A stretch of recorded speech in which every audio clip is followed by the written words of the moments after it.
You're alright guys, Jedler's Games here. Really quickly before we start today's episode, part 2 on how to use the Ruin on the Overdrive, I really quickly want to say, I thought this was pretty cool, but I did the rest of the video you're about to see in my one take. Normally it takes me a couple and I have to cut clips up, but I thought it was pretty cool that I did this in one take, so leave a like for that. Let's jump into the video. How's it going guys? Welcome back to the part 2 of the how to use the Ruin. Obviously this is the first episode of the series how to use. Obviously if you don't know how it works already, I'll leave a link to the previous video, but I'm going to explain a little bit more depth and detail at the start of this. I feel I didn't do it as good, but as you can see here when I select the Ruin, there is Gravity Spikes and Overdrive, the two options which you can use. So the part 1, the episode that I'll leave in the description, was on Gravity Spikes. Now part 2, which is this video, will be on Overdrive, as there is 2 parts to each specialist, and I will do it in order. Obviously Ruin, the next one's Outrider with Sparrow and Vision Pulse, and I'll keep doing it like that, Prophet, Tempest and Glitch, and so on and so forth for the whole thing. That's just in case you guys were a bit confused on how it works, but you pretty much, I'm just going to be testing out when to use them, when not to use them, tell you if I like them, and just my personal opinion on the specialist abilities and like what to do with them. So jumping into the first clip, I'm using the Razorback, and I found that using the Overdrive with a gun such as the Razorback or an SMG or an assault rifle, they're effective if you want to, like say you're on Domination or Nuketown or Combine in this case. It's probably best if you want to get to their spawn as quickly as possible, because you're using a gun that can kill quite a few people in one life. Obviously it'll be harder to do such thing with a sniper. Like it's quite easy to get maybe like 5 kills if they all spawn instantly on you. It's easier to get all those at once, so I find it's great to whenever spawns switch, or if you manage to find a few of them clumped up together, it's great to do it then. Another time I like to use the Overdrive ability is if I'm like, say like in the last video with Gravity Spikes, if I'm using a light machine gun, example the BRM. Obviously they've got a really long reload speed, so quite a heavy gun, and it takes quite a while to reload. So if you're sat in a corner or if you're jumping around, you might not have time before they all, like the enemy team, swarm you to reload. So I like to use the ability, Gravity Spikes as well, but Overdrive is more effective I believe to actually get out of the way, because even though Gravity Spikes kills the people, you can be shot down out the air, and this makes it harder for them to kill you as you are moving around at like 5 times the speed of what they are. So it's really effective to get out of sticky situations and stuff that maybe you wouldn't like to be in. If you're uncomfortable in a situation, you've got someone behind you in front of you, it's really easy to get out of the way and, you know, get yourself into a secure location so you can actually get your health back. Another time I'd like to use it was actually when you run out with ammo, or say you haven't got enough time to reload. I like going on the floor and picking up another person's gun. I find it effective using this, getting that other gun, getting into, like as you can see now, the back of the map, and you know, securing like a strong position. Yeah, like, I like to use Overdrive. I don't use it frequently, but when I do use it online, I like it's more of an escape type specialist. I feel it's more a way to get out of a situation. It isn't really good offensively.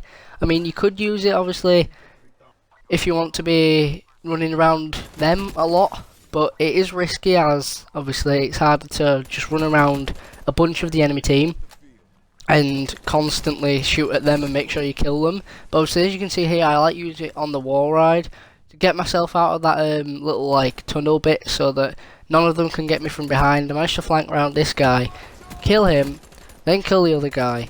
And I actually went on a little bit of a streak here. I managed to kill this guy, and then I think it was the next 2 people, and then I ran out of ammo. And this is obviously going to be a clip showing you how good and effective it is for picking up weapons on the floor. So as you can see, I've only got 11 ammo left, and I'm running out to 4. So I use it, pick up the Drakon, turn around, shoot him, and obviously people wouldn't be able to shoot me, turn around, use the PO6, and that was all happening at like twice the speed people could normally run, so it wasn't hard for people to like kill me.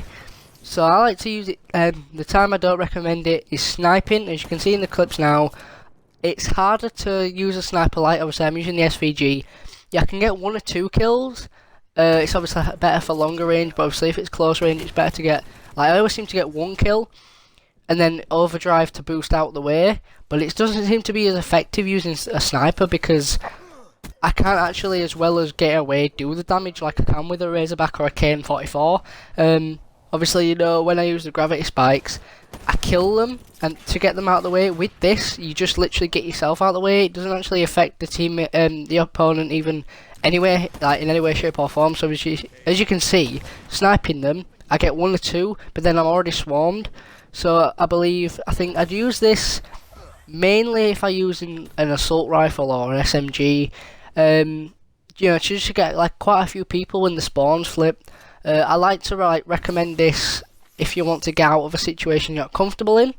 The only problem, like downside with that, is if you are using a sniper or something, it will be harder as you need to actually get rid of the people at the same time as you're moving away from them. Another time I don't like to use this, in all honesty, I just don't really recommend it online. I don't use it online much, as I feel it's better to use other specialists. Even gravity spikes is better because it can be a lot more effective, and there's a lot more opportunities to use that to its full ability. With overdrive, I feel the only big bonuses you can get out of it is, as I've said a few times, if the spawns flip, you manage to run around to their spawn. There'll be quite a few of them. If they don't expect you, and you can get like your Razorback out or whatever, if you got a good gun like that, you can kill quite a few of them. But that's only really the main good bit about it. I don't feel it's a strong specialist item at all. So leave a comment on what your opinion on overdrive is. I know I asked you guys to leave a comment on what your favourite specialist actually was in the last part of this episode, and you guys all left comments saying like War Machine, Scythe. I think someone said something to do with Reject, I can't exactly remember, but thank you all for leaving the comments, I appreciate it. It was good to see everyone else's opinion, you know, get a discussion going. I personally like Scythe and Gravity Spikes. Yeah, I don't really like Overdrive that much, but it was effective against bots, as they're just oblivious to where I'm going. I did play with this, not on Recruit, but on, I think it's the regular difficulty bots this time. It wasn't much of a challenge, but I think I'll start to play on harder level bots to get a more of a fair test, because obviously you're going to be using this online. But yeah, that's it for the video. So to wrap this video up, I hope you've enjoyed. So we've got from this that Overdrive's quite effective in getting out of situations or like flanking to the opposite team's spawn, if the spawns do swap on such games as like Domination or Hardpoint. But then obviously I recommend not to use it with such items as snipers or long reloading guns like machine guns.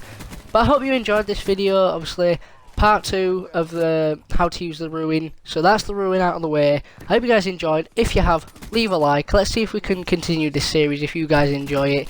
Next up we got the Outrider. Looking forward to that. So yeah, leave a comment what you think on the series, and I'll catch you guys in the next video. Thank you for watching. Subscribe if you're new around here, or if you haven't already. So there you go guys, that's this episode. Now I know at the start I said I did it all in one take, but I forgot the most important bit, and that's reminding you awesome subscribers that you are awesome, because you are, and I really appreciate the support. So yeah, thank you for watching, leave a like on this thing, and remember, subscribers are awesome. See you in the next one.